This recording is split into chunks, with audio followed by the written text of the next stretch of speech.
What's going on, everybody? So finally, after all these years, I finally got my hands on a Torq Masters torque locker for my Subaru. And in this video, I'm just going to show you the process that I used to do the installation. And I kind of filmed everything. I filmed the installation of the locker into the differential, but I also filmed how I pulled the differential out and then reinstalled the new diff that I had on hand that I put the locker in. Before we go any further, I just want to give a huge shout out to Torq Masters. There's not a lot of companies out there that are willing to do the R&D that is required to produce heavy-duty off-road parts for Subarus. This is honestly a really niche market. Now, I know Subarus are exploding in popularity with folks that are taking them off-road and stuff, but even as big as it is, it's still a fraction of the number of people that are taking things like Jeep Wranglers and Toyota 4Runners off-road.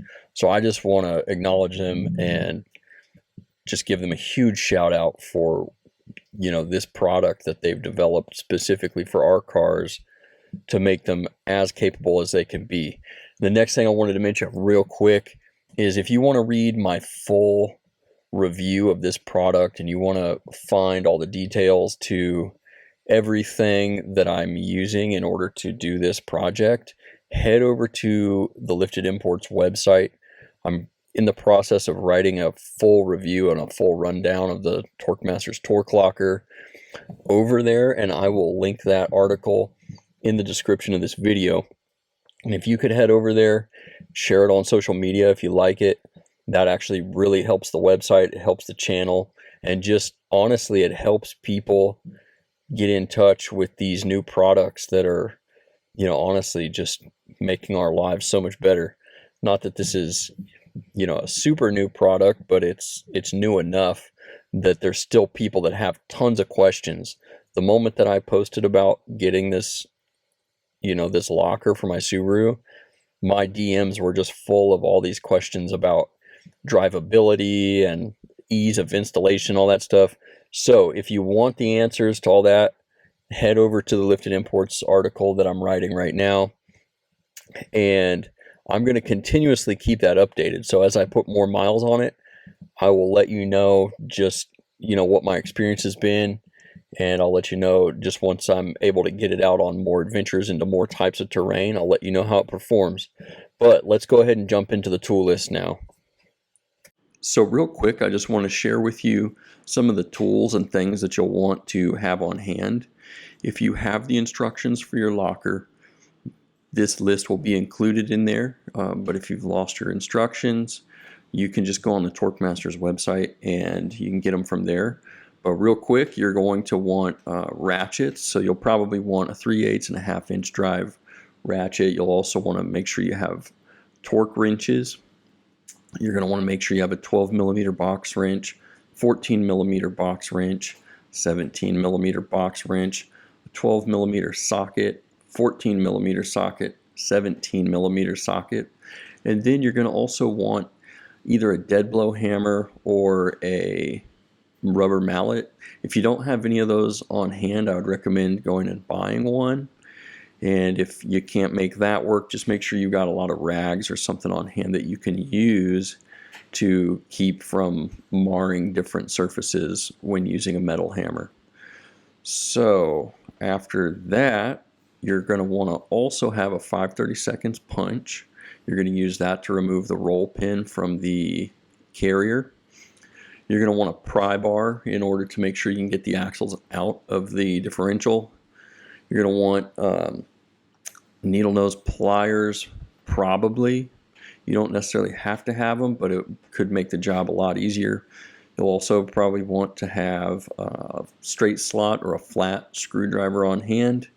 And then Torq Masters also recommends having a transmission jack, and I actually used one, and it definitely made the job a little bit easier to put the differential back up into place and to pull it out. And then they also recommend, and as do I, a 1/2 inch drive impact gun. That makes the job so much easier. It's just a lot more simple to get some of these different bolts out. So if you don't have one, you might invest in one. I love having one on hand. I always use it. But you're also going to want to make sure you have the thrust washers for the axle gears. Those will probably be in the differential that you're going to be opening up. You're going to want to make sure you also have the cross pin. Again, that's going to be in the differential that you're going to open up. They have a process to go through to make sure that it's not fatigued and doesn't need to be replaced. I don't know that I've ever heard of anybody replacing that, but nevertheless, that's what's in the instructions. You're going to want to also make sure that you've got gear oil on hand and any applicable gaskets that you might need. So any O-rings or any seals, any gaskets, including the rear diff cover gaskets and the axle seals, make sure you've got those on hand. If you don't need them, that's okay. You can always take them back. In my case, I didn't replace all the gaskets, but I definitely replaced a few, a couple of those being the axle seals. Now you're going to want to also make sure you've got a good resource for finding out what the specs are as far as torque goes for your vehicle. You're going to want to also have this on hand so that you can figure out exactly what kind of gear oil is going to go into your vehicle and all those different things. More than likely you'll need a 75-90 gear oil. And then you're also going to want to make sure that you've got a caliper or some feeler gauges. I used a caliper to measure the distance between the two locker halves once I got everything installed, and that was super easy. You can get a pretty cheap caliper on Amazon for maybe like 15 bucks or something, maybe 20 bucks. And then you're going to want to also make sure you have a paint pen or some Sharpies on hand. If you have a paint pen, that'll be a little bit better because it will be more durable as you are working with different cleaning agents, because you're going to want to mark certain components of the differential as you pull things apart.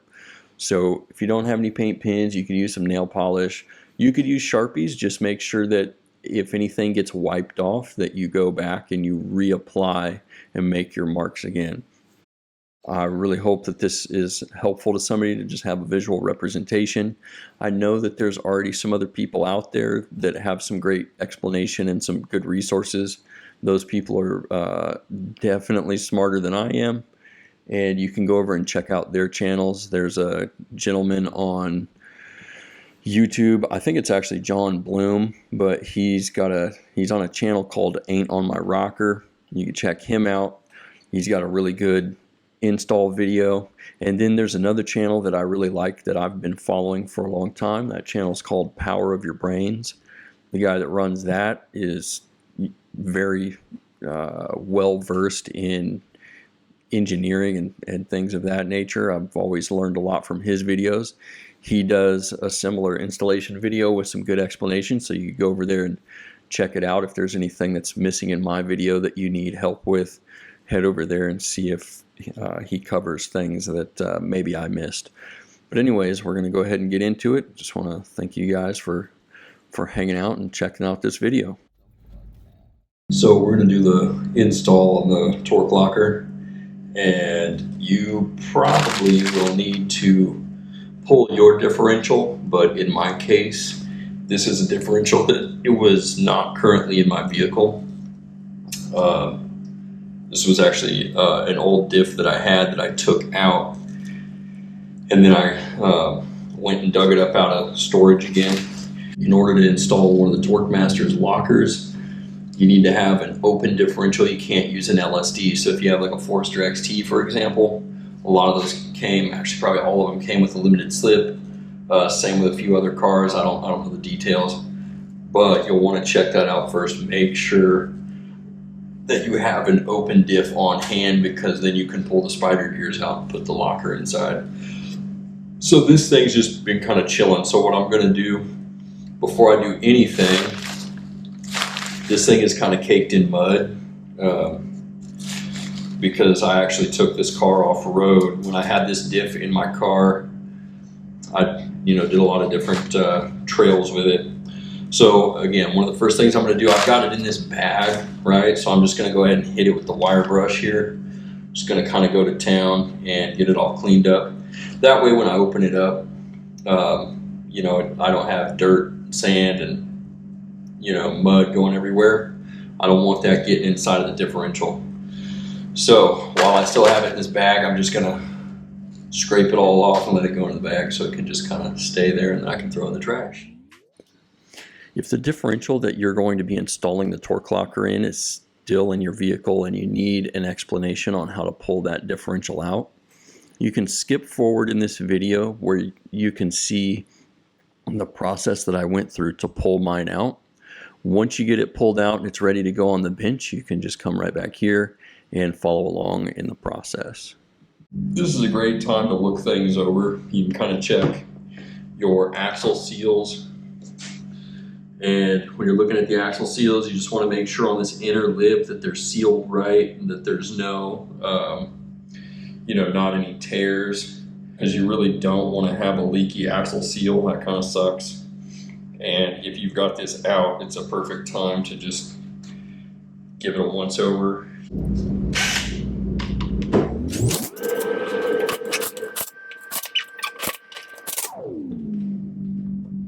You'll notice that the diff breather cap right here on the Subaru R160 rear differentials, it's literally right in front of your 14 mil that's got to come off to get the diff cover to be removed.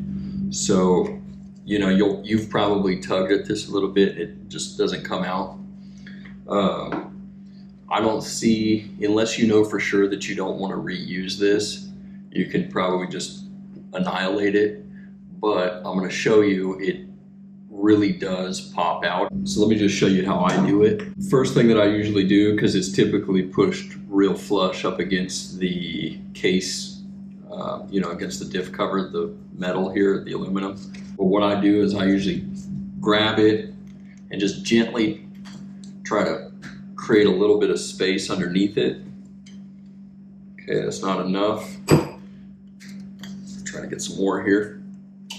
Well, okay, so that worked way easier than it was supposed to, but let's pretend that didn't just happen. I'm gonna put it back in there. Okay, so what you're trying to do is you're trying to create enough space for a straight slot screwdriver or some sort of other flat instrument. You want to be able to fit it up under this first ridge on the diff breather, in between the diff breather and the diff cover. And then once you can get it under there, what I like to do is do like a back and forth motion to sort of walk the breather up out of there. So once it's in, you turn it one way, then turn it the other. And, you know, already, you know, you can see that it really will come out. And I'm going to show you what holds it in there.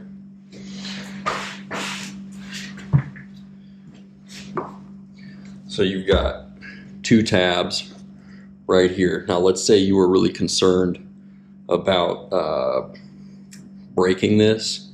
Now if you're like me and you're going to tap your diff cover for a breather tube, this doesn't really matter, like I said before, but there's nothing wrong with trying to save one of these. Now if you live somewhere where you're concerned about these becoming real brittle, like if you live in the Rust Belt where you have a lot of you know, salt and things like that on the road that could cause plastic to, you know, harden up and break a little bit easier. I'm going to show you there's some casting marks here from essentially when they pour these in the mold.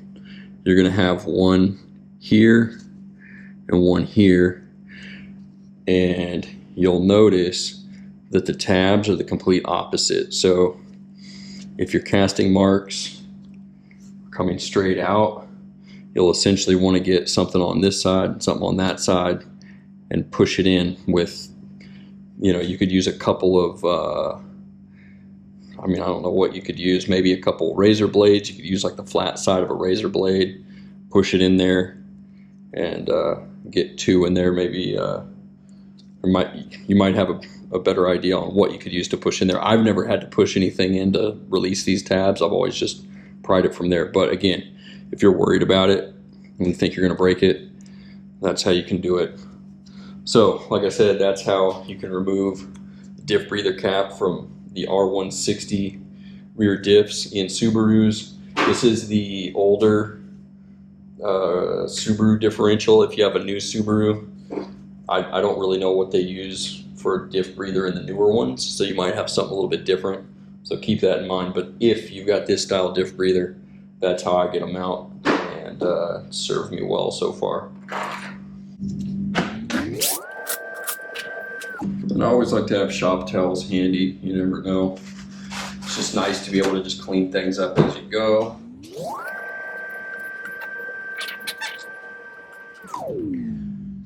You'll notice at this point I am using a mini sledge to break the diff cover loose from the casing. And if you have a rubber mallet or a dead blow hammer handy, I would advise using that. But if you look closely, you'll see that I don't hit the cover hard. And if all you have is a hammer, make sure that you are very gentle and you don't do anything to mar the surface. Let me see if we can save this. Oh, this is pretty rough. Oh, what do you know?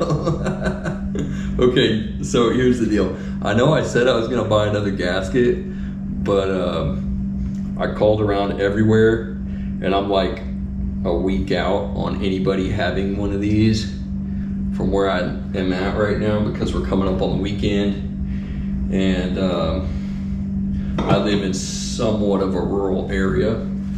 So I'm going to discover the answer to the question of, can I reuse my metal Subaru diff cover gasket?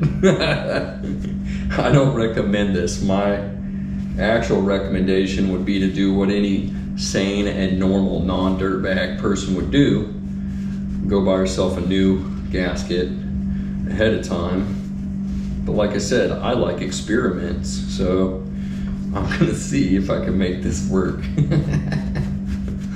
On the topic of reusing the metal gasket for the diff cover, I always recommend that you do replace it with a new one if you can. However, since filming this video, I have actually put roughly 500 miles on the car, some freeway miles and some lower speed trail miles, and I have no leaking whatsoever, and so far it seems to be doing great. So now that I've got the diff cover off, what I'm doing here is I'm using a solvent to clean off the covers for each side.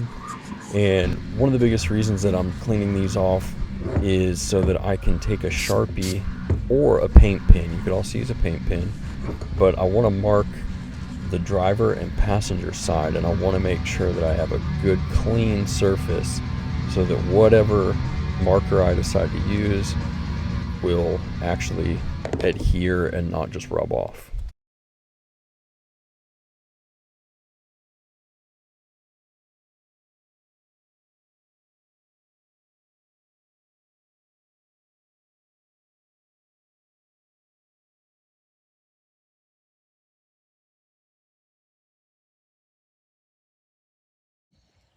You may find the retainer caps difficult to pull off of the side of the diff, and I used a hammer to gently tap it loose, but please notice that I used a rag on top of the cap to make sure that I didn't damage it. So just be real careful and real gentle and just work it off, and if you have to use a hammer, just be careful.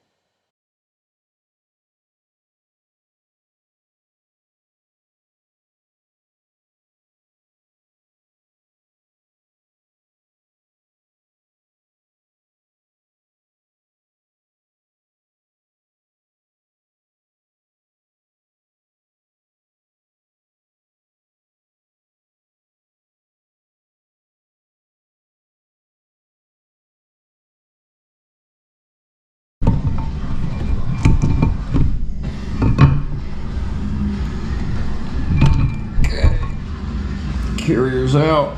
Heck yeah, bud. Heck yeah.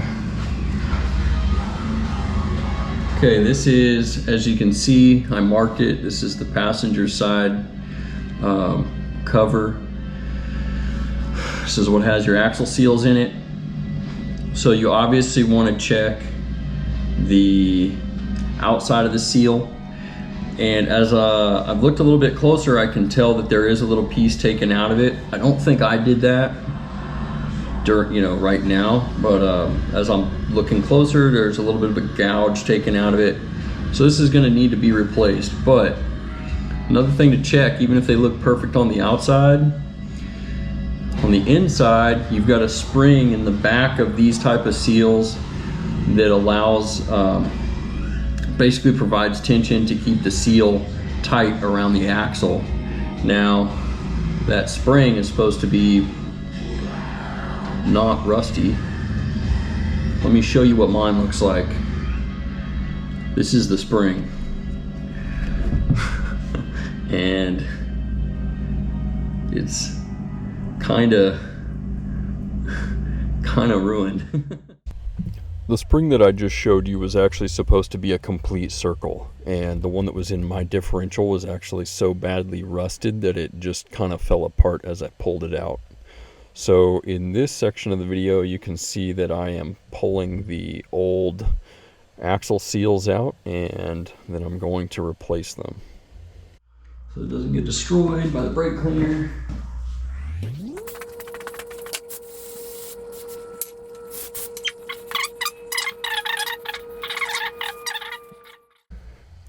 Please note that when you pull the caps off, don't mix up the shims that you will find attached to them.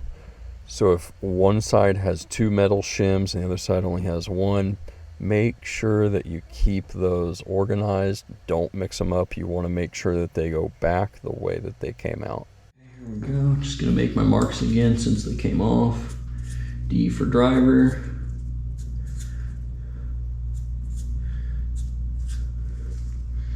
Perfect.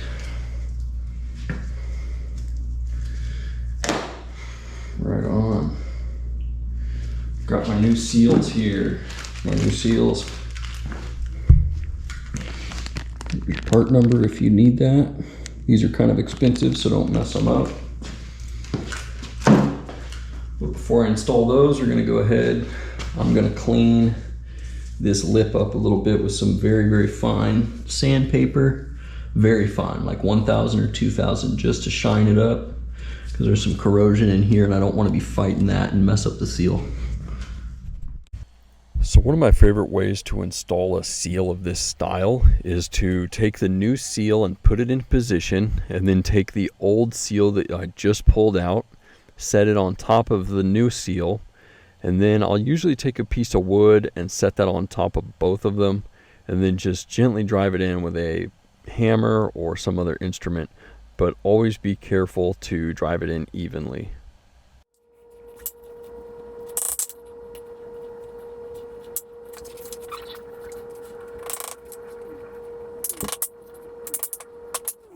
Okay, so now I'm going to move on to the other side, and I'm going to go ahead and drive out the old seal. And the method that I like to use anytime I've had to do this is I'll take 2 pieces of wood with a gap in between the 2 of them, and I'll set the cap there so that there's enough room for the seal to be pushed out. And I usually will take a socket of the appropriate size, and in this case I believe it's a 33 millimeter, and you put it over the seal and just gently tap on the socket until the seal is driven out. So now that I've got the seals driven out, you'll notice that I'm taking some brake cleaner and just kind of going over it and making sure that it's clean and that there's not a lot of debris all over the caps. But during the process of that, it cleaned off the markings that I had made to designate driver versus passenger on these caps. So you'll notice that I went ahead and I went back with my Sharpie and remade my symbols there so that I could keep them organized. So now we're just moving on to doing the reinstallation on this side, and it'll just be the same process as before.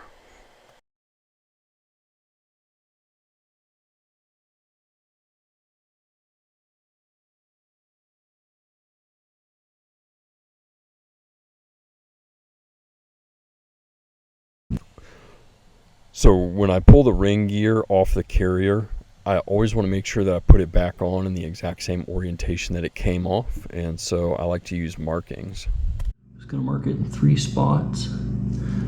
That way, if one marking gets messed up, I've got 2 more to rely on. Now, in order to pull the ring gear off the carrier, it's a lot easier to do it if you've got an impact gun. So if you don't have an impact gun, it might be good to invest in one. Please note that as I am trying to remove the ring gear from the carrier, I'm using a hammer, but I'm not using a regular sledgehammer or anything with a head on it that's going to damage the ring gear. Instead, I'm using a rubber mallet that's not going to mar the ring gear.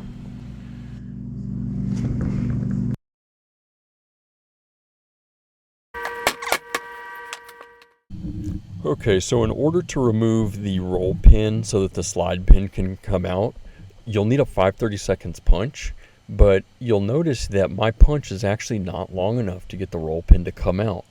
So what I did was I actually grabbed a drill bit that was a 5/32, and I took the Dremel and I cut the bottom part of that drill bit off, and then I took that, put it in the hole where the roll pin is, set my punch on top of that, and then I was able to easily drive it right out.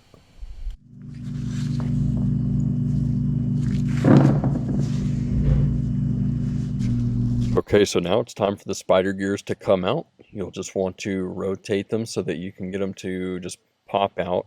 And they will have some washers behind them, and you want to make sure that the washers come out with the spider gears. You do not want to leave those in there because you're not going to reuse those. Now when you get to the outside axle gears, when you pull those out, you'll notice that those have some washers on them. Make sure that you save those because you are going to need to use those washers when you reinstall the axle gears from your new locker.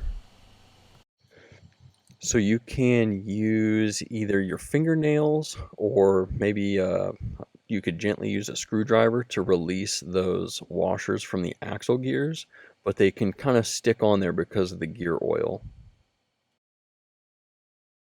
Now, when you go to install those washers onto the outside axle gears of your new locker, you could either use some assembly grease or some gear oil to help those washers kind of stick to it so that you don't have to worry about them falling off.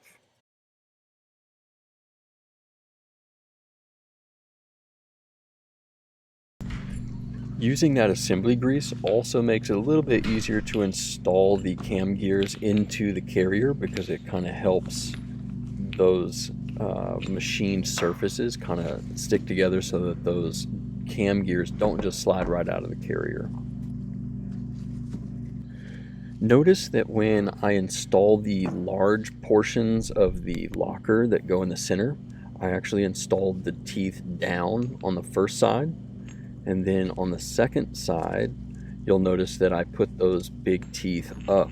And when you do it this way, it allows the second piece to slide in without any resistance.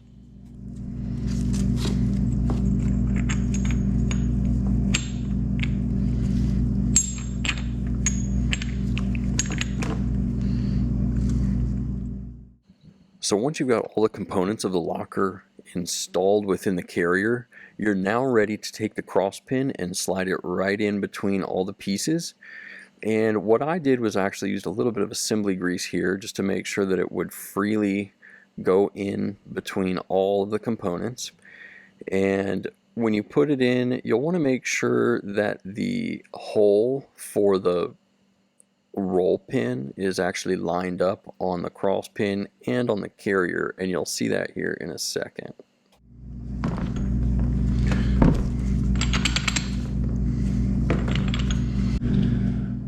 Okay, so now that you've got your cross pin reinstalled, you can actually look down, and even if you didn't get that hole lined up, it's okay because you can just peek down through the carrier and make sure that the spot for the roll pin is actually lined up on your cross pin. And then you can just go ahead and take your punch and just make sure that there's nothing in the way and that the punch will slide all the way through. And now what we're going to do is we're going to take the roll pin, and I like to put some assembly grease on it.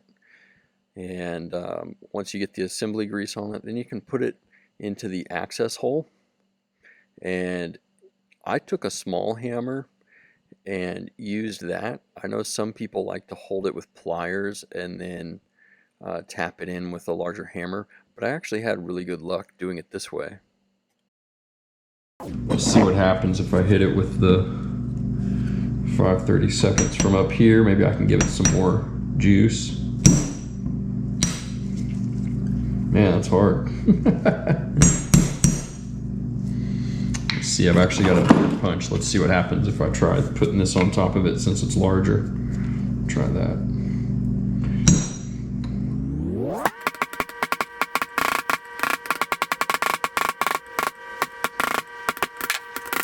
Man, I'm just afraid I'm gonna mar that really bad. I'm gonna keep doing it like this.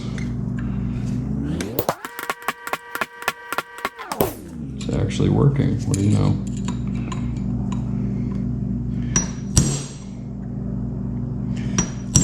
It might be ugly, but I can install a locker on a Subaru now, I guess. Take that to the bank. Oh man. Okay. Now I've got it flush with the surface of the carrier.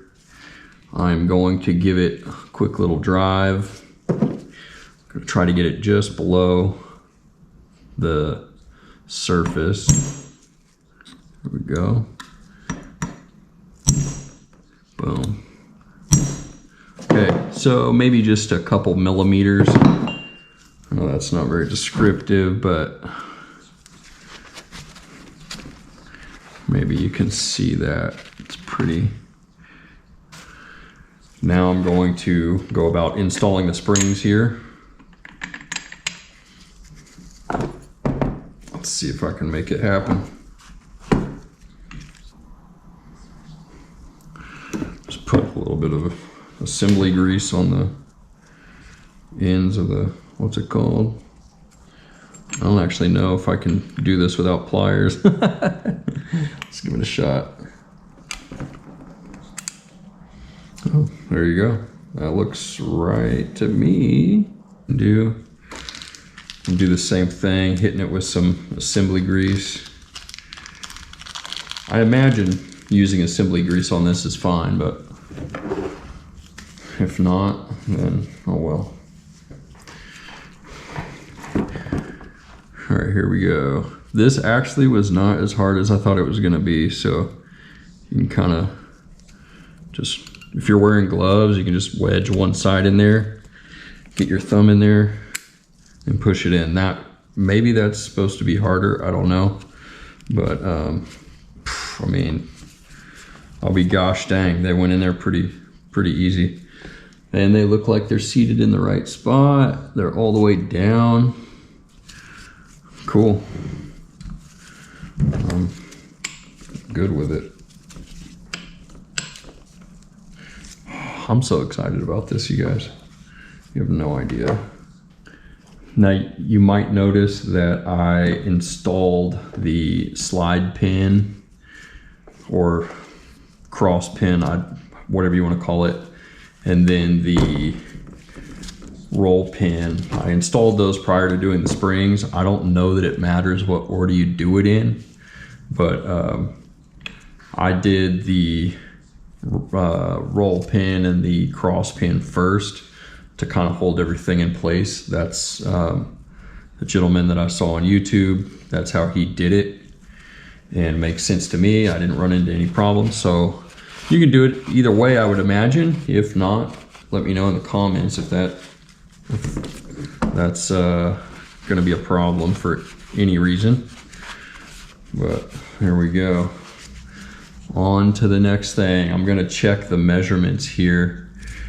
I'm going to have to check the measurements here and then here to make sure that it's within spec. So I'm gonna go find some feeler gauges, or I might grab the calipers and we'll see what we can find. Okay, we got our calipers here. You could also use feeler gauges. You could stack some feeler gauges on top of each other, but we are looking for a gap all the way around in these spots from 0.145 inches to 0.175 inches according to the specs in the directions. So I'm gonna go ahead and check that real quick. Okay, I'm getting 0.14, right on, that's good. Now I've only got 2 digits past 0, so it's not giving me more, but I'm imagining it is good to go. So let's go ahead and get the same on this side, 0.14. I'll flip it over, check this side. There might be a little bit of variation. According to the directions, doing this is doing 2 things. It's just ensuring that you installed the thrust washers below the axle cam piece on each side, and then making sure that the carrier is within spec, making sure that it hasn't deformed or run into any issues over time. So now I'm going to check this side real quick, same thing. 0.14-ish. 0.14, 0.15, such a small difference. Okay, good. We're within spec here. We are good to go. All right, so the next thing that I got to do here, remember I made 3 marks here. I don't know how many you made. You can also hit them with a punch. However, you decided to make your marks to line up your bolts, because you want to make sure that the ring gear goes on the same way that it came off. So, and obviously it doesn't go that way. Sorry, it goes this way. Long night. So I'm going to clean this off and get that ready to go. You know what? I'm going to hit this with some lube. There we go. This will make this process a little bit easier, I'm hoping.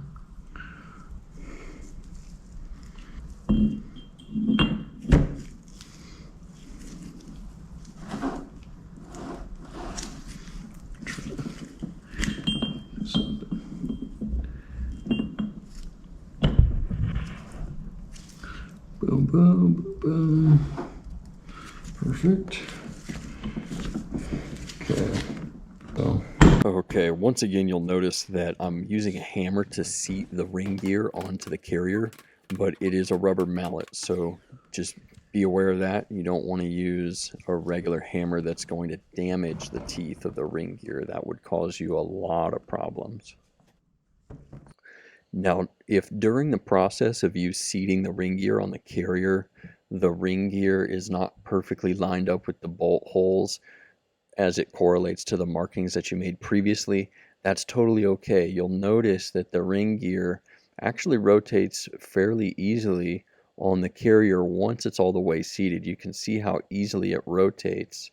And then I would go ahead and I'm just lining it up with the marks that I made so that I can get it bolted on in the correct orientation.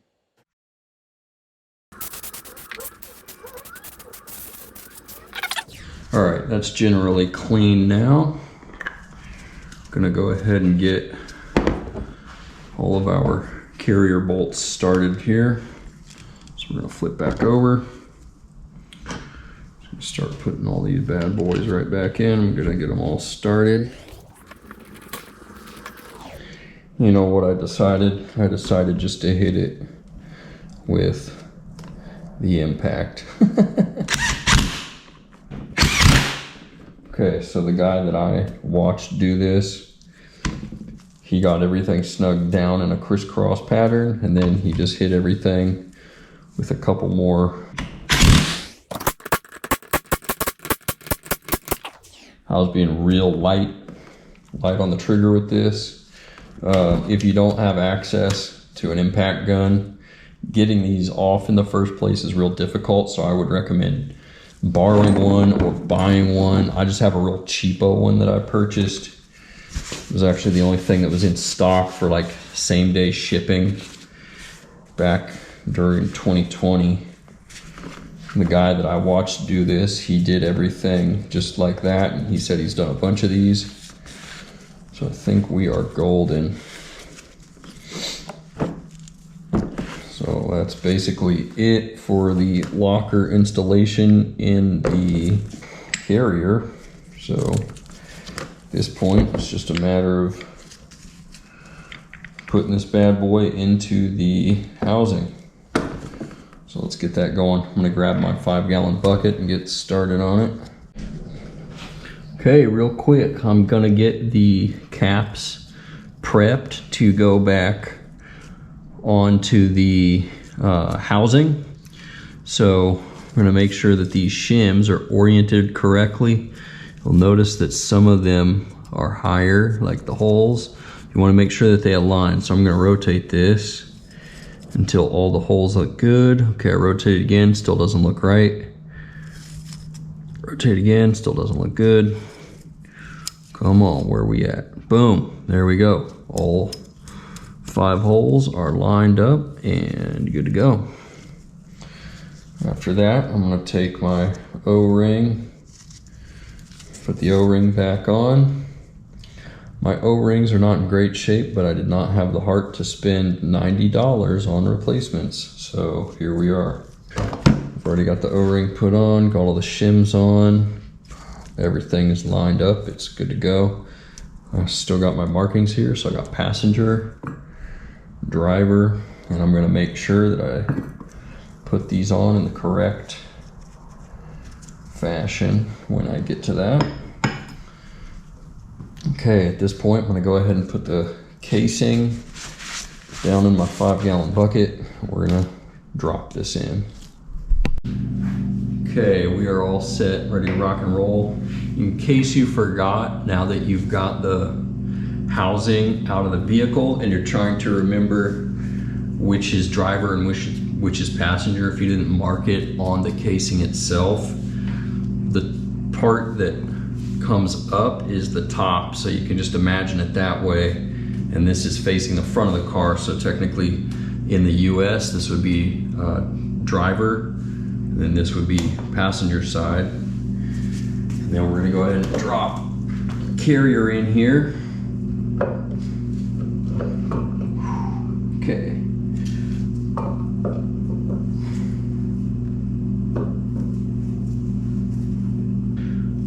Remember that the ring gear is going to be oriented more on the driver's side when you go to put this in. That's how it will mesh with the pinion. And when you go to put this in, it's going to be kind of difficult. You're going to have to rotate it a little bit. I grabbed it by the carrier bearings, basically. I put my fingers down inside here and lowered it in, and then you'll have to kind of rotate it around so that the bolts allow you to slide it in. Once you get it in, let it rest there, and then at this point, we're going to get those caps that we just prepared, and then we're going to go ahead and start installing those. So I'm going to grab those right now, and then we'll start to put this together.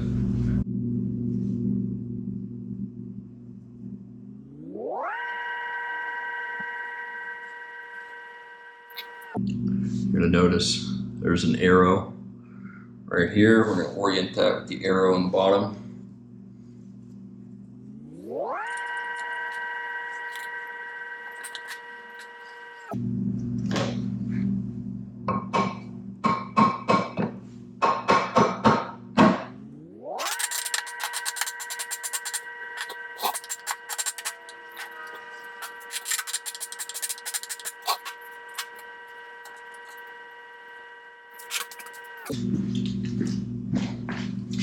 Dang it. Seeing a little bit of corrosion here. I'm just gonna clean that up a little bit, nothing crazy. 1000 grit.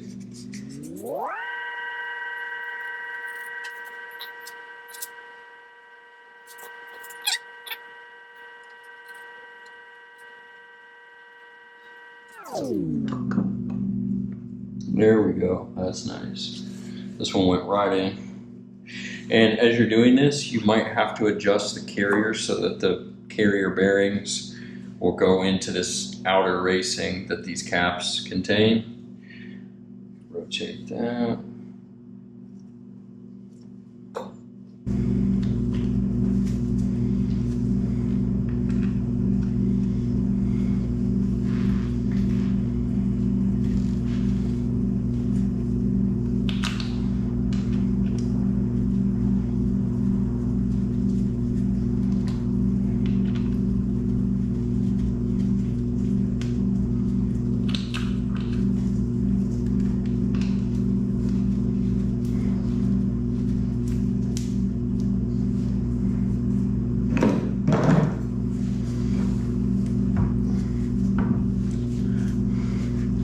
At this point, I'm going to make sure that this is rotating properly real quick. We're gonna bring it up. Boom, there we go. Tail shaft is spinning. When I move the ring and pinion, it just works perfect. It's not binding, it's lined up. The teeth are making perfect contact. So we're good. At this point, I'm going to continue hand starting my little 12 millimeters here.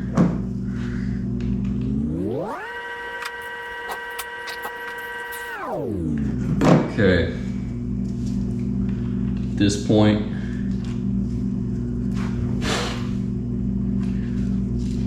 I'm going to get the torque spec for these, and then we're going to tighten them up. Okay, so for these side bearing retainers, found that the torque spec is between 6 and 8 foot-pounds. Now, I've heard people say that these run the risk of snapping off if they're over tightened. Now 6 to 8 foot-pounds is not a lot at all. So what I'm gonna do, I'm gonna tighten these down and then just give them maybe a quarter turn once they're snug. So I'm gonna snug each one of these down all the way around in a crisscross pattern.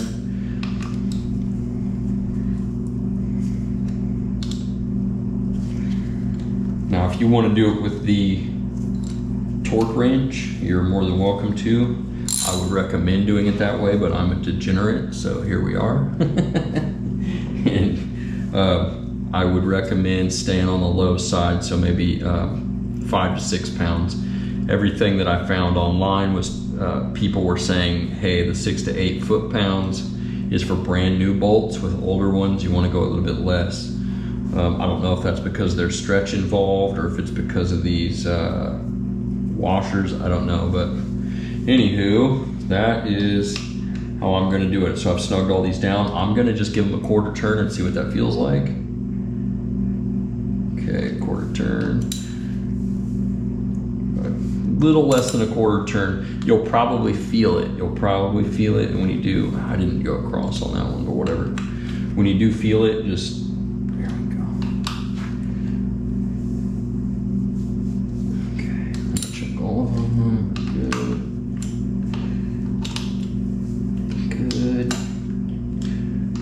Good.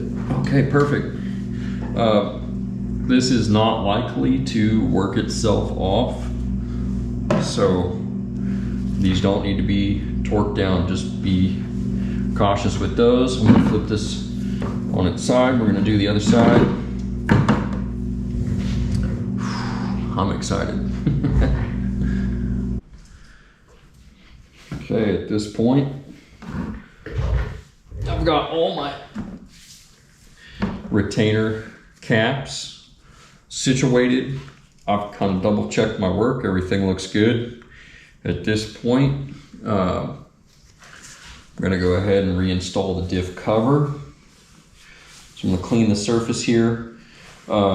This is not going to be the same as if you were doing like head gaskets or something. So you don't need to get in here and really beat. I mean, you obviously want to make sure the surface is level and everything, but this isn't something where like you know, you need to take it to a machine shop to get it milled. You just want to clean the surface, make sure everything's good to go. Now, I will always be a proponent of using a new gasket. If you can use a new gasket, that is ideal. If your gasket is damaged, please use a new one.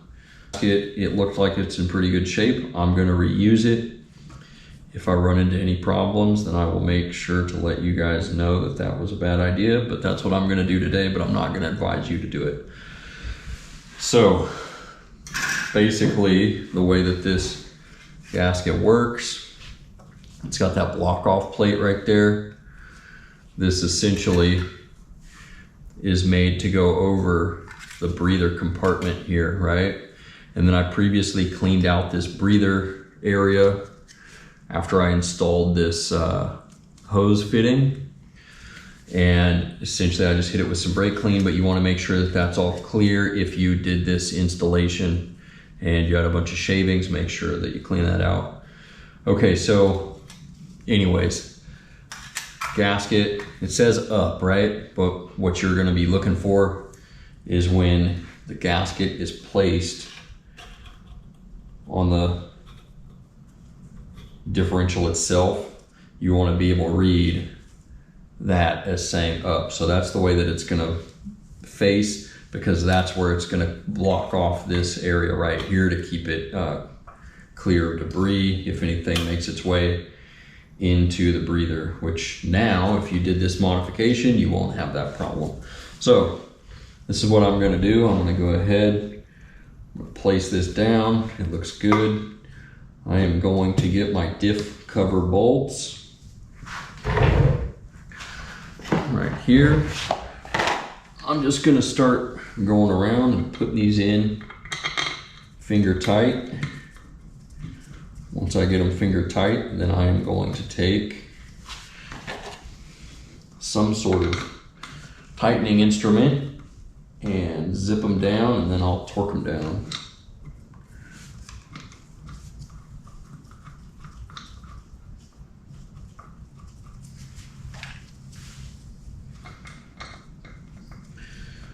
Of course, that's a thing. Forgot about that. Okay. I always forget about this stupid thing. Oh well.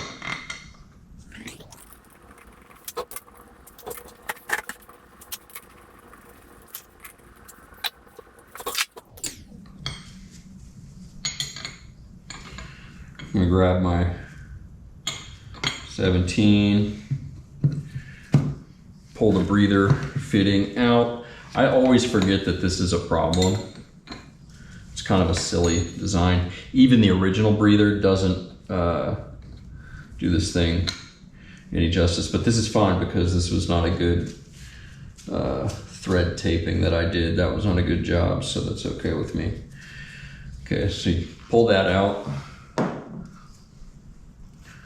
and then hand tighten this. Again, I'm going to go ahead and tighten these all down and get them started. Then I'm going to grab the special and I'm going to snug them all down. Then I'm going to torque everything.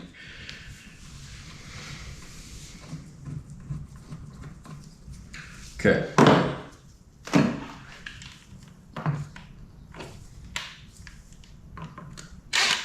Of course.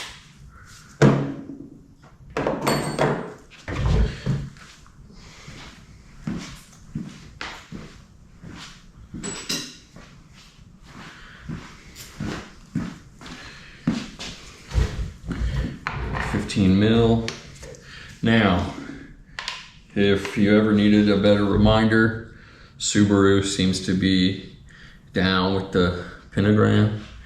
If you needed to remember to do this in a cross pattern, there it is. I actually don't remember why that's there, but I like to pretend it's for Satan or something. I don't really like Satan.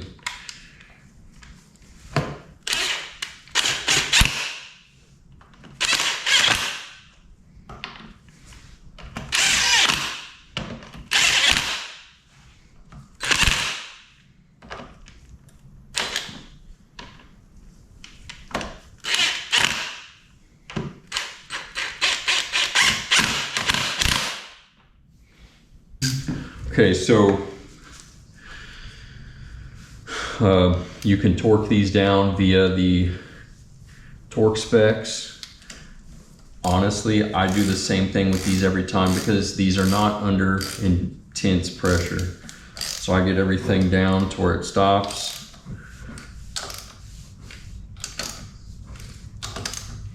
And I've done it this way every time I've ever done a Subaru diff cover. I've always done it like this. Okay, so I've got everything to where it's snugged up. Now I'm gonna go around. Okay, that's good.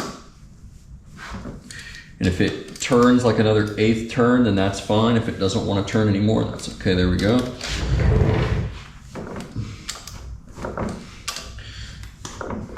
These really don't need a ton of torque applied to them, right? Like I said, this is not like you're doing head gaskets or anything. Okay. Seems good to me. Everything is good to go. So at this point, I'm gonna get my brass fitting again. You could just put it in like this if you wanted, but I'm of the opinion that it's better safe than sorry when Teflon tape costs like $1. So what we're gonna do, notice here that I've already drilled out a spot on my rear diff for a brass hose fitting to do a breather mod. And essentially I took a hose fitting and made a spot for it on the diff cover so that I could actually run silicone hose further up into the vehicle to keep water out of it.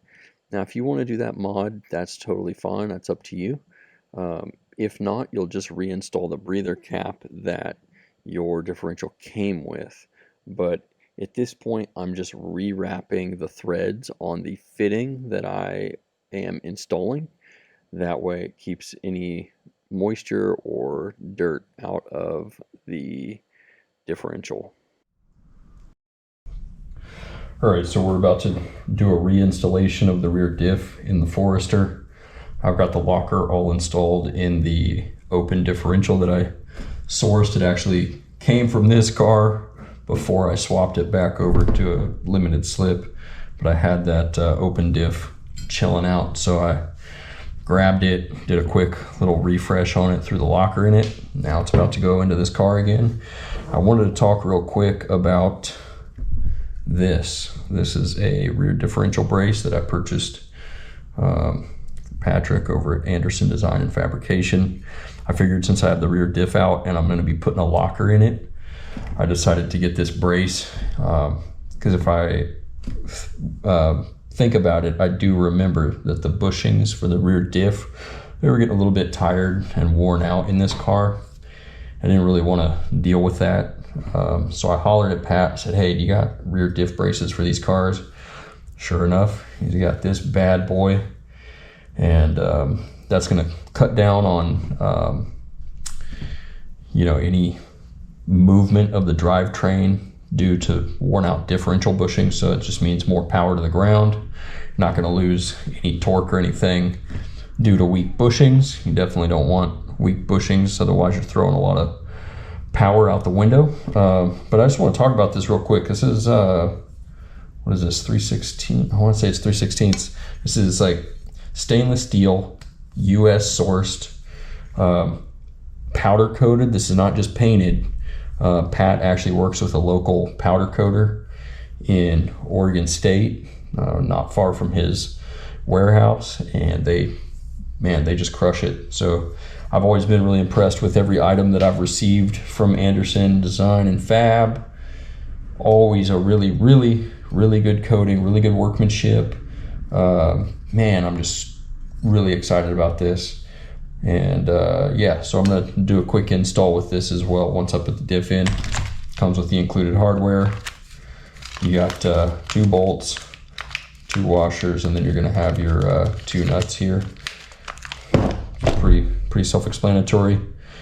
Just goes in right over the rear of the diff, so this thing will be good to go. I am going to have to pull the Primitive Racing skid plate off my diff in order to remove it and everything. I don't think this will interfere with that. I think I should still be able to run it, but yeah, let's jump in and finish up this install. Okay, so we got the Subaru up in the air. I might actually lift it a little bit higher, but we got to lift it up. It's on jack stands on both sides. Something that I like to do every single time that I put a car up on jack stands, I always give it the old, you know, the old stress test. Make sure that nothing's gonna come down on me while I'm under there.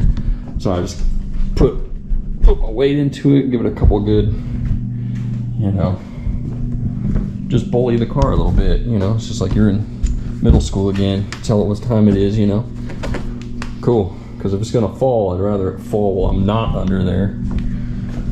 Okay, but this thing's good to go. I'm gonna get under here and start disassembling everything. I'm gonna take the wheels off, get those out of the way. I haven't pulled a rear diff in a while, so we're gonna see what the best way to do this is. I can't even remember. I mean, I could look it up like a normal human being, but what's the fun in that? Oh gosh, yeah, I'm gonna have to lift this higher. Okay, at this point, I'm just removing all the bolts for the skid plate that I had installed on my rear differential. If you don't have one of these Primitive Racing skid plates installed, you can absolutely skip this step and just move on to the next thing.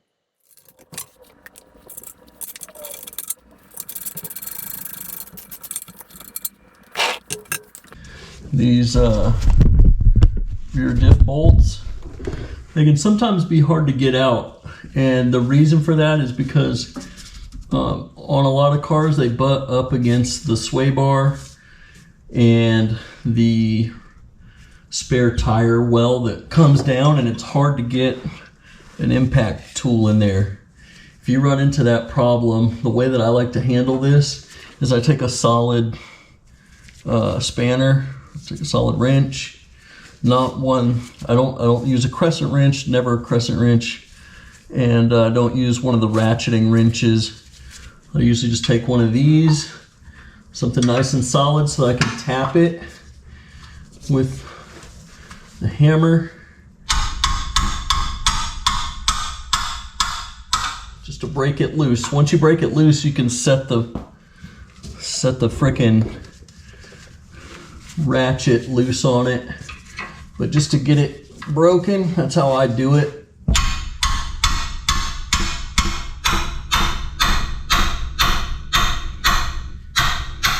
If you got a better technique for that, I'd love to hear it.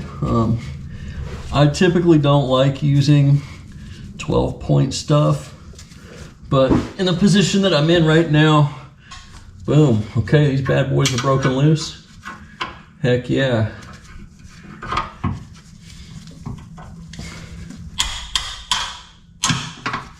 Okay. Now, I don't live in the Rust Belt, so I can't speak for some of what you guys are going to deal with, but we do use salt on the road where I live at, and so that can be an issue for me as well. So I feel your pain, but that's how I get around these. And I always use a rust inhibitor every year to try to cut down on that type of stuff. Okay, so those are broken loose. I'm going to go ahead and get a transmission jack up underneath this. We'll see how that plays out.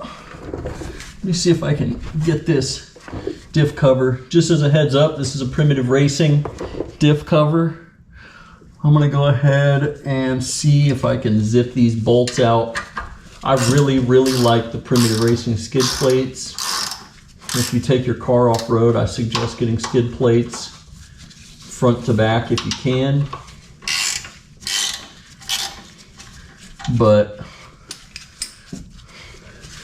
this definitely a cool mod. So you'll see it's got like an open section, so you can just slide it up in there without taking your whole differential off when you do the install. But today the whole diff is coming out. Okay, so that's out of the way. I'm gonna put the bolts with it. set that off to the side. Then I'm going to figure out a plan of attack for how to get this thing out. But before I do that, I'm going to go ahead and do a drain on this.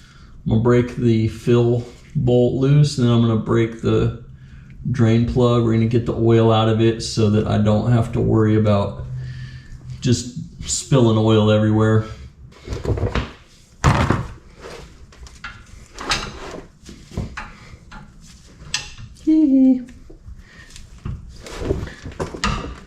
Okay, that broke loose. That's good. I'm gonna tighten that back. The reason I broke that loose is because you always want to make sure that the fill plug is not stripped and that you're going to be able to get it out, because if you drain it and then you can't get this open, you have no way to refill the diff. So now you've got a dry diff for the time being. But that's in good shape, so here we go. Let's go ahead and open this bad boy up. Oh, come on. Don't fight with me.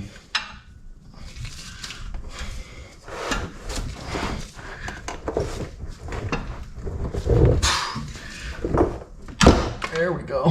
That's what I thought. Little butt. Okay. All right, I got that broken loose. I'm gonna just put this on it and let it eat. Got my drain pan.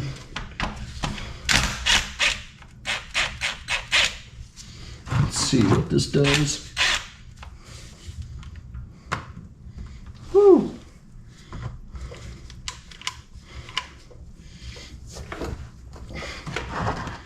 Yeah. Okay, we're back here where it connects to the drive shaft, and I need to break all these loose. So I think what I'm going to do is grab both of these. They look like, honestly, I can't tell if those are 12s or what they are. They look like 12s. Anyways, I'm going to try to break those loose. And the way that I'm going to do that, I'm going to break the two of them loose with a box, you know, an open-ended wrench. I'm going to put the car in neutral, rotate the drive shaft.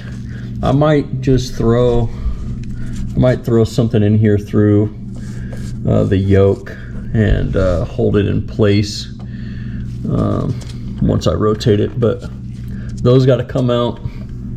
And then looks like we've got these.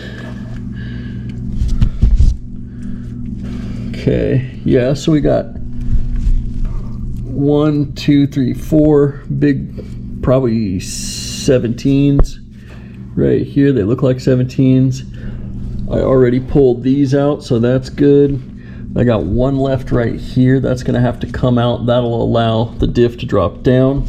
I'm gonna throw the transmission jack under it to keep everything nice and stable while I work.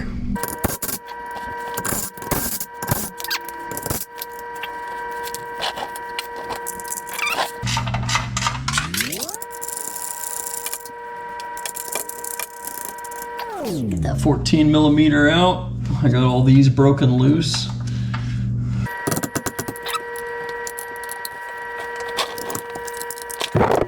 Unfortunately, I can't get anything ratcheting in there, so I got to do this the long way by hand. Let's see if I can get it loose with my fingers. There we go.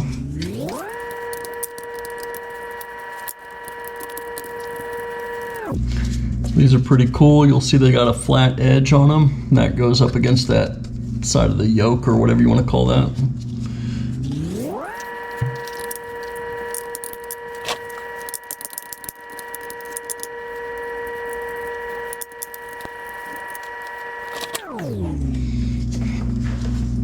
Okay. I'm going to rotate this, put the car in neutral, spin this around. We'll call it good.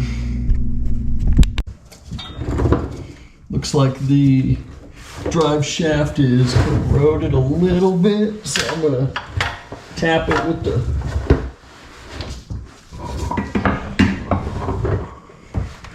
have it with the problem solver here. The number one problem solver. What's up? Problem solved. At this point, I think I'm going to pull the axles out.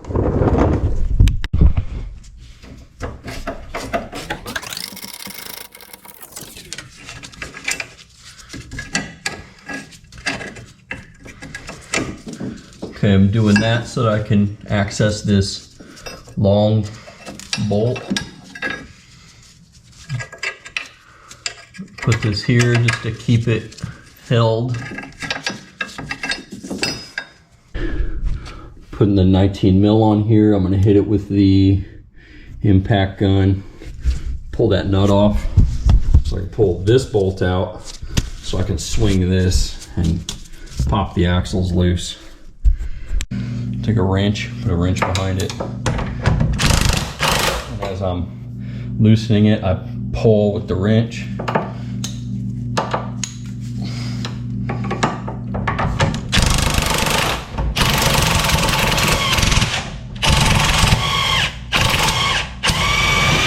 Here we go. Boom.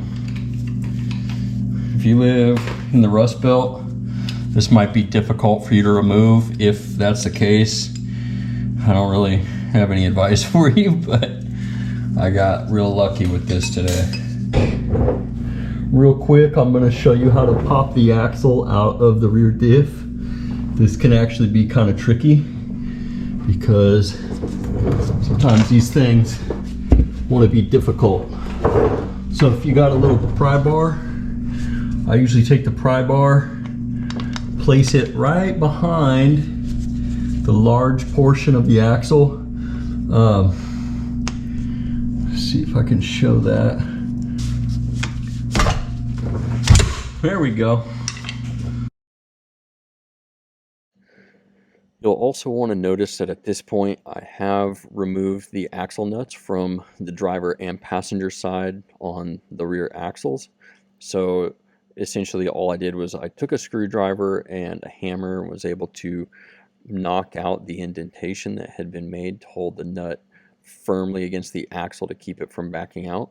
But in order to remove the axle, that's got to come out. So I've already done that, and that will allow me to completely remove the axles out of the vehicle and out of the way so that I can continue to do the differential installation. You can see here I just popped the back of the axle out of the passenger side. I'm going to go ahead and work that out and remove it.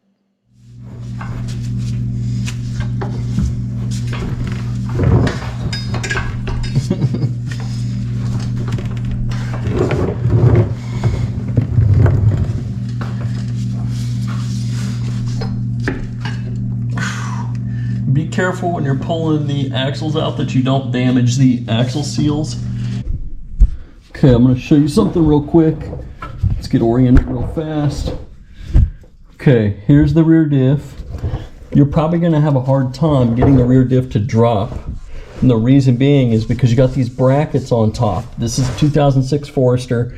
I don't know what kind of car you got, but if you have these two brackets on top that go into these bolt holes, this entire thing is connected to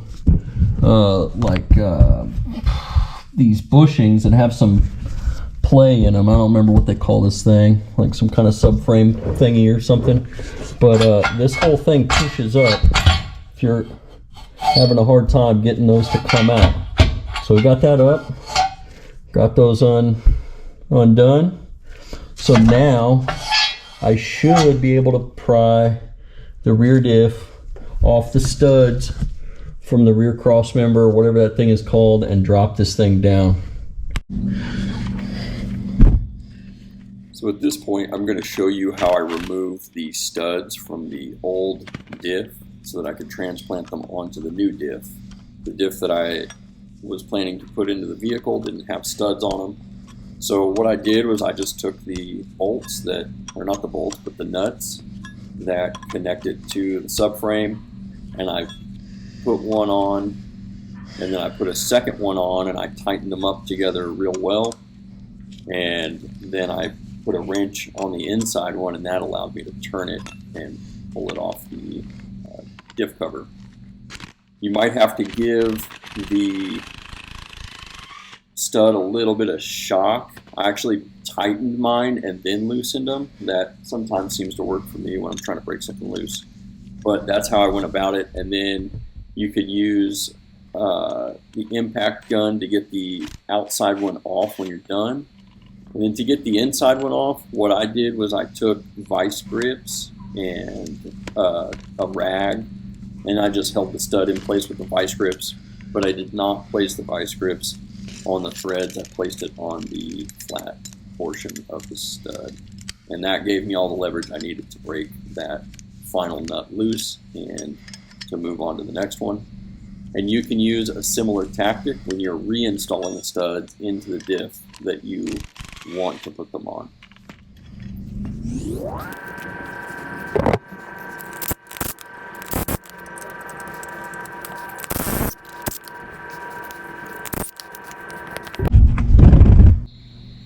I just wanted to make note here that the threads on the inside and outside of these studs are actually a little bit different, and you'll notice that the more coarse studs were what came out of the diff cover, so I reinstalled them the way that they came out.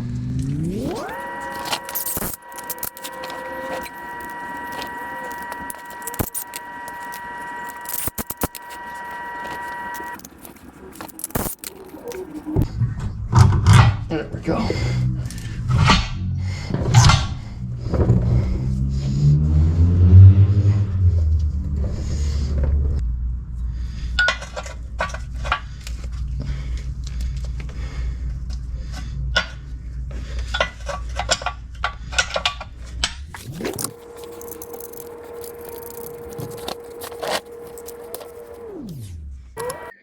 At this point, I'm just doing a reinstallation of all of the nuts and bolts that hold the drive line to the differential.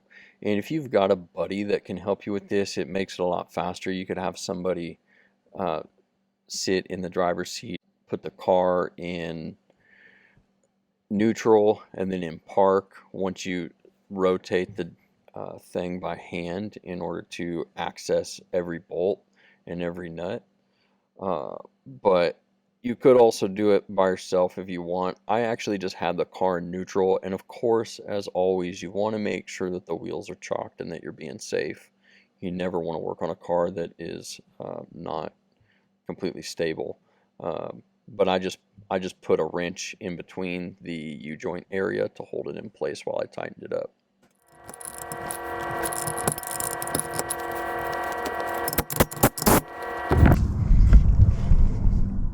Okay, so right now, what I'm going to be getting ready to do here is install my primitive racing skid plate for the rear diff. Now you'll notice that the rear studs coming off of the rear differential, I've actually left a decent amount of space behind them because the way that this skid plate is designed, it's designed to where I don't have to fully remove the differential. It's got an open notch system to where I can just slide it right up into place without fully removing the bolts from the studs on the rear differential. So once you get it up into place, you'll just take your bolts and they will go in, and it'll be pretty self-explanatory where they go. You've got your bolts and you just put them in, and they'll go into the, there's a bracket, there's the two brackets that hold the differential up, and they will basically replace some of the hardware that was already on your vehicle. So in my situation, there's actually I actually got this specific skid plate on another vehicle that I'd already purchased, and they had kind of cut the other side out, and for I don't know what reason they did that for, but you can see this side's perfectly fine. It's got both of the bolt holes, but on the other side it's actually missing the one bolt hole, so don't be thrown off if you see that. But yeah, you just want to snug these down, but You don't necessarily need to snug them down too hard if you don't have the spacers. Mine don't have the spacers that are supposed to go behind them. When you buy these from Primitive Racing, they'll have some spacers, but the guy that I bought the car from that this came off of, I think he had lost the spacers, and so I snug them down pretty good, but not too much to where it's going to start bending the skid plate. But again, I probably should go buy those spacers so that I can really get a good torque on those bolts.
You can see in this section, this is actually the spot where I was talking about part of the skid plate had been chopped up by the previous owner of that vehicle that I got the skid plate on. And so I'm actually using the original hardware to snug that bracket down around the differential. But your rear diff skid will not look quite like this. You'll have two holes for bolts on this side as well. So like I said, don't be thrown off by that when you see it in my video. This is, you know, this skid plate has been through two owners, and I usually buy Primitive Racing skid plates, you know, straight from them, but this one specifically just happened to fit both the cars that I have run it on. So until I get a new one, I'm stuck with this goofy looking thing.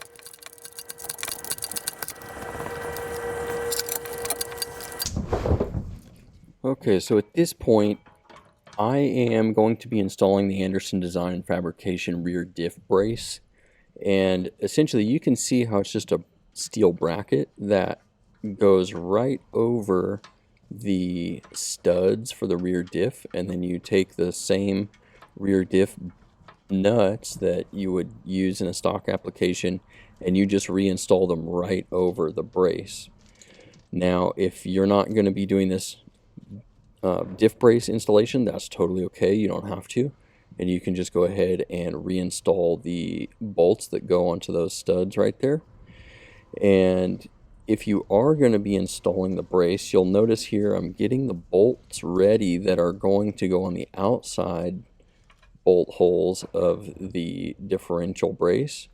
And basically you kind of feed them back behind the subframe. You push them through, and you can do it either way. You can push the bolt from the outside or through the inside. I actually talked to Patrick over at ADF about the proper way to do it. He said it didn't really matter.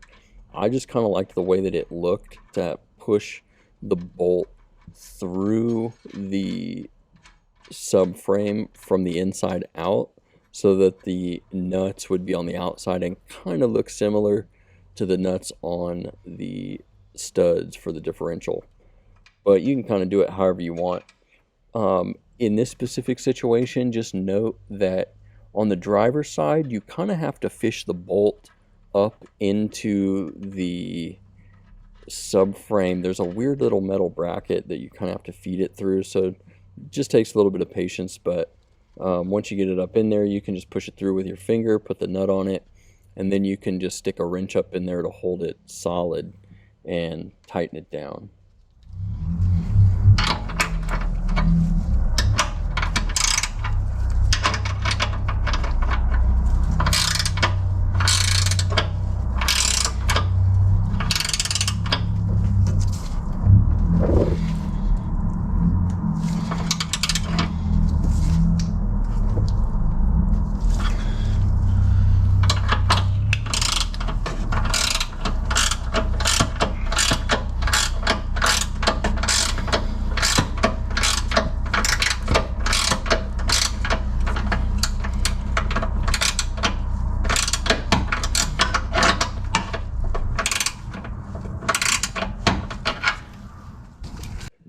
Okay, and you can see right here at this point that I've actually put a wrench on the back side of the bolt, and I'm just continuing to tighten the outside nut down further all the way until it's completely snug.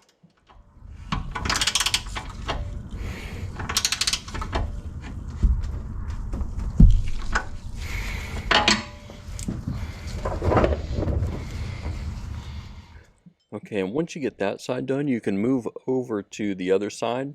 And I'm going to show you right here on the SG Forester, there is a little spot, and you can see there, that's where you got to sneak a wrench up in there. I use an open-ended wrench in order to get up in there and hold it steady while I tighten the nut from the outside. And that was another reason that I just decided to orient the nuts and bolts this way. I figured it would be just a little bit easier to tighten a nut than a bolt. I've always found that to be easier, and so I figured it'd be easier to get something ratcheting on the outside rather than up in that little compartment there.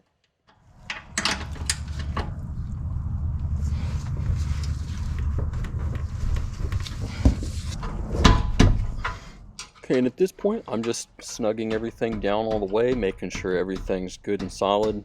There's probably a little more scholarly way to do this, but I just grabbed the wrenches and just pushed on them real nice and hard to make sure that everything was tightened down just the way it should be.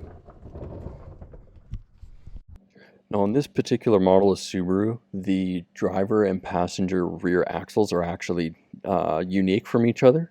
And in my situation, the driver's side was actually a little bit longer than the passenger side. So just make sure that you mark them when you take them out and don't get them mixed up prior to reinstallation. Now at this point, your axles are pretty much ready to go back in. Go inside, get yourself a Gatorade or something, because you might be in for a little bit of a fight with these things. I like to put assembly grease on the splines. And I also like to make sure that the splines are nice and clean and free of any debris or anything that will interrupt them from freely sliding in and out of their designated spot within the differential. So you can see I'm applying some grease there, and then I'm going to go ahead and get everything into position and then get ready to pop everything right into place.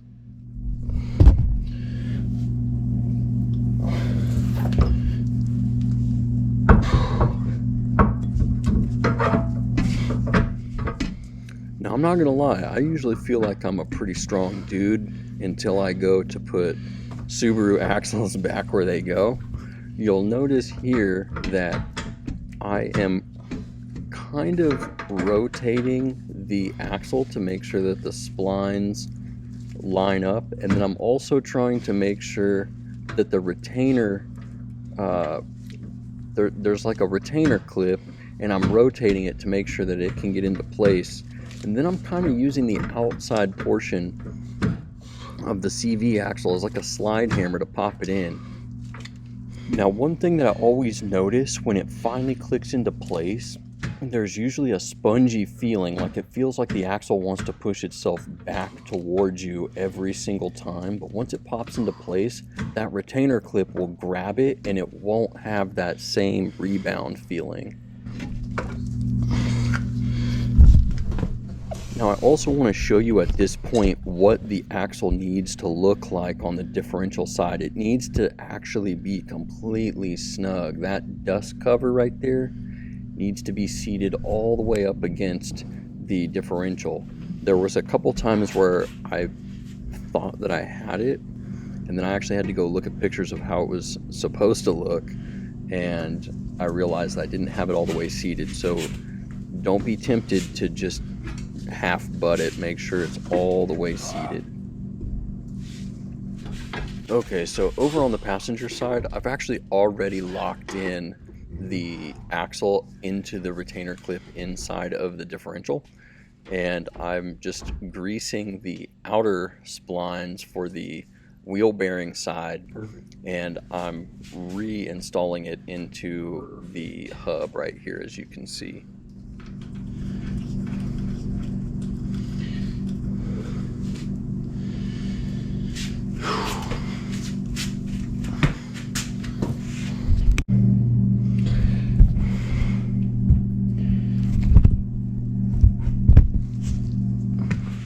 Okay, at this point, I'm just going to go ahead and reinstall everything related to the hub assembly. So I'm going to get this bolt pushed back through, and you'll notice, once again, I've used assembly grease on this bolt to make sure that it slides a little bit more freely through the hub.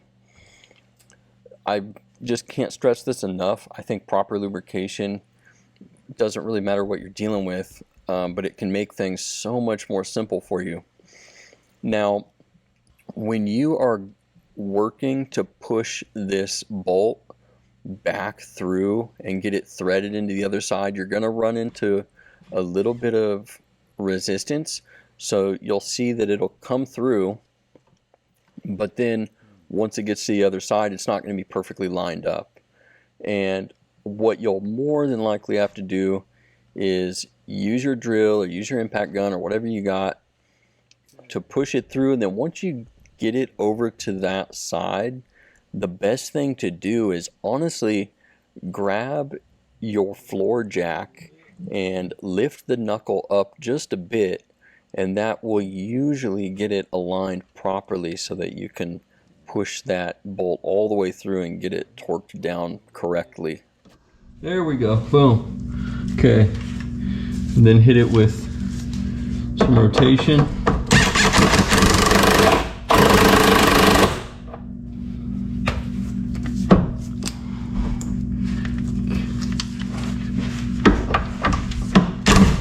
Okay, there we go.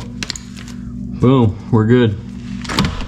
At this point, I'm gonna just throw the washer nut on this side. Now, once you get all of this hub assembly stuff tightened back down and you just tighten up everything that you've uninstalled in order to do this project, you do want to make sure that you torque down the axle nuts and that you re-punch them. You want to make sure that you get that notch in there so that they don't come loose. If they come loose, you'll destroy your wheel bearings and you run the risk of causing a problem, and that is not what we want to have happen. So make sure you get those axle nuts torqued back down. Okay, now that you've got everything reinstalled, one of the most important things that may be easy to forget if you're not on top of it is to refill your differential with fresh gear oil.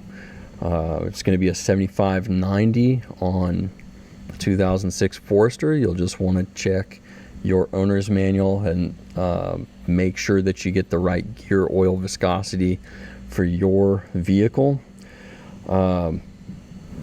You could get a fancy pump to do this if you want, but what I do is I just kind of angle the bottle up, and I always make sure that I'm trying to fill it from a relatively full bottle. And so typically once I get about to halfway with a bottle, I'll fill it up again with another full bottle. I'll just switch, and then once they're both down to half, then I just combine them and go from there. But once you notice the gear oil starting to drip out of the fill hole actively, that's all you need to know. Once it does that, you're good, and you can go ahead and reinstall the fill plug. Now the fill plug is the one on top. Make sure that you are familiar with how to loosen them up. You need a 1/2-inch drive, like a square drive, to get those loose. But yeah, once you get it filled up and everything, you're ready to reinstall your wheels and basically get this thing on the road. Now, some people might have a problem with the fact that I'm using some relatively inexpensive gear oil for this, but I do plan on draining this fluid pretty soon. I'm not going to run this for a full cycle. I just, want to break the locker in and then check and drain it and make sure there's no metal shavings or anything. Make sure I did a good job. And you can see here, that's what it looks like when the gear oil starts to spill out. But if you've got a really good gear oil recommendation that's not just the Subaru genuine stuff, drop it in the comments and let me know what kind of gear oil you're using. I've never actually had a problem with using just a basic gear oil, but I'm curious of what you guys think. So at this point, we're going to put the car back on the ground. We've made sure that all of our lug nuts are snug. We're going to torque them down before we drive the car, but going to just remove the jack stands real quick. And that pretty much is everything that's involved in doing a rear diff swap and doing the torque locker installation. It took me a decent amount of time to do the install just because I was kind of doing it after work, in the evenings and stuff like that. And I just took my time with it and made sure that I cleaned up the diff, and I, did a few other things while I was in there. And so it's not really that difficult of a job. Just make sure that you are familiar with tools. As always, I'm not a mechanic. This is just something that I like to do for fun. So this is all just, disclaimer. This is all just for educational and entertainment purposes. I would never tell anybody to go work on their own cars. I'm not qualified to be an instructor. I'm just kind of showing you my experience and hoping that it would help somebody at some point. But basically, this thing is ready to rock and roll, and we are going to go ahead and take it for a drive. Alright guys, let's go ahead and take this car for a drive. I have now driven this vehicle over 500 miles with the Torq Masters torque locker installed. Zero problems whatsoever. Absolutely does not affect the daily drivability. I will say that you can definitely tell that it's there, like as far as every time you take a turn, if you listen closely, you're not even going to be able to hear it in the video. But if you are taking a tight turn at low speeds, you'll hear the cam gears on the axle side of the locker. You'll hear them rotating, and what's happening is the teeth that usually lock up when torque is applied from the drive shaft, those teeth, they're still rotating and they're ratcheting around so that your inside or outside wheels can turn at different speeds, which is exactly what a differential is for. So it's there, and if you listen, you can almost always hear it when you're taking tight turns at low speeds, but it is so unnoticeable, and when you stop thinking about it, it almost feels like it's not even there.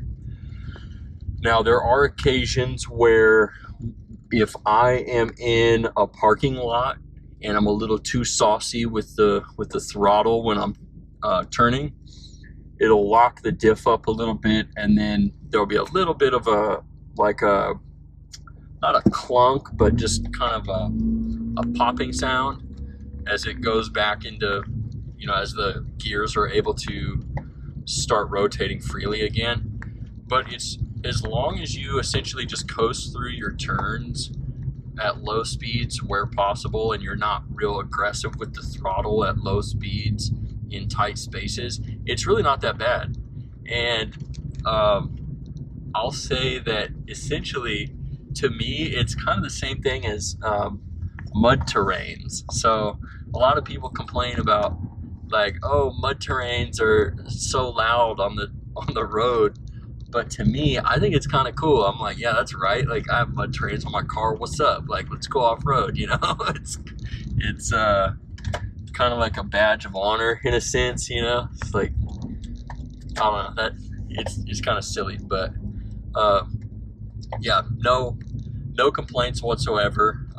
The only thing that I would advise you is, if you are planning to not be the sole operator of the vehicle, make sure that you just let somebody know. If they're going to be driving your car, make sure you just let them know, hey, the car's got a locker in it.